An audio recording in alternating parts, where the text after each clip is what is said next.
সম্মানিত উপস্থিতি, আসসালামু আলাইকুম রহমতুল্লাহ। সিয়াম বুকশপ ইউটিউব চ্যানেলের পক্ষ থেকে আজ আপনাদের মাঝে নিয়ে এলাম বাংলা হাজিরাত কি দুনিয়া প্রথম ও দ্বিতীয় পরিচ্ছেদ একত্রে বাছাইকৃত হাজিরা দেখার শ্রেষ্ঠ কিতাব। কিতাবটার মূল লেখক আমেল কায়সার আহমেদ BA, করাচি, পাকিস্তান এবং বাংলা টাইপিংয়ে আছে তান্ত্রিক কবিরাজ হাসান মাহমুদ। দর্শক, অরিজিনাল চন্দন কাঠের কাগজের তৈরি এই বইটি আপনারা প্রথম পরিচ্ছেদে পাবেন সম্পূর্ণরূপে 41টা হাজিরাত শুরু থেকে শেষ পর্যন্ত। এই 41টা হাজিরাতের মধ্যে আপনারা নখ দর্পণ, আয়না দর্পণ এবং আপনারা চক্ষু দর্পণের মাধ্যমে যে কোনো হাজিরাত করতে পারবেন। তান্ত্রিক নিজে হাজিরাত করতে পারবে এবং তুলারাশির মাধ্যমেও হাজিরা করতে পারবে। এই হাজিরাত সম্পূর্ণ রুহানি শক্তির মাধ্যমে সূরা ইখলাস, সূরা ফাতিহা, সূরা কাউসার, দুরূদ শরীফ, ইসমে আজম সহ বিভিন্ন কোরআনি এসএম এবং দোয়া কালাম সূরার মাধ্যমে এই হাজিরাতগুলো বইটার মধ্যে সংবেশিত হয়েছে। এই বইটি চাইলে আপনারা আমাদের কাছ থেকে নিতে পারবেন বাংলাদেশের 64 জেলার যে কোনো প্রান্ত থেকে।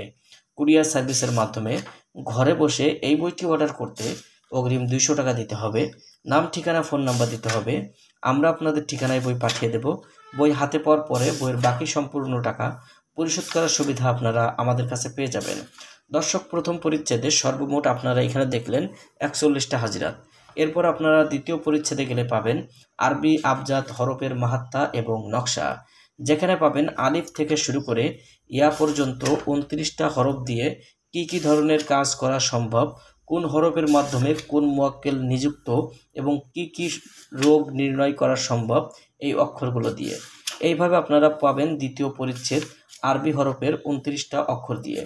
যাদের প্রয়োজন অরিজিনাল চন্দন কাঠের কাগজের তৈরি বই, আপনারা চাইলে আমাদের কাছ থেকে সংগ্রহ করতে পারবেন। বাংলাদেশের 64 জেলার যে কোনো প্রান্ত থেকে কুরিয়ার সার্ভিসের মাধ্যমে ঘরে বসে বই অর্ডার করতে স্ক্রিনে দেখানো নম্বরে যোগাযোগ করুন। দর্শক, আজকের ভিডিও এই পর্যন্ত। আগামীতে আপনাদের জন্য আবার নতুন কোনো কিতাব বা নতুন কোনো ভিডিও নিয়ে হাজির হব। সেই পর্যন্ত সঙ্গেই থাকুন। আর আমাদের চ্যানেলে যদি আপনি এখনও পর্যন্ত নতুন দর্শক হয়ে থাকেন, অবশ্যই আমাদের চ্যানেলটি সাবস্ক্রাইব করে রাখবেন এবং পাশে থাকা বেল আইকন বাটনটি বাজিয়ে রাখবেন। সবার জন্য শুভকামনা। আল্লাহ হাফেজ।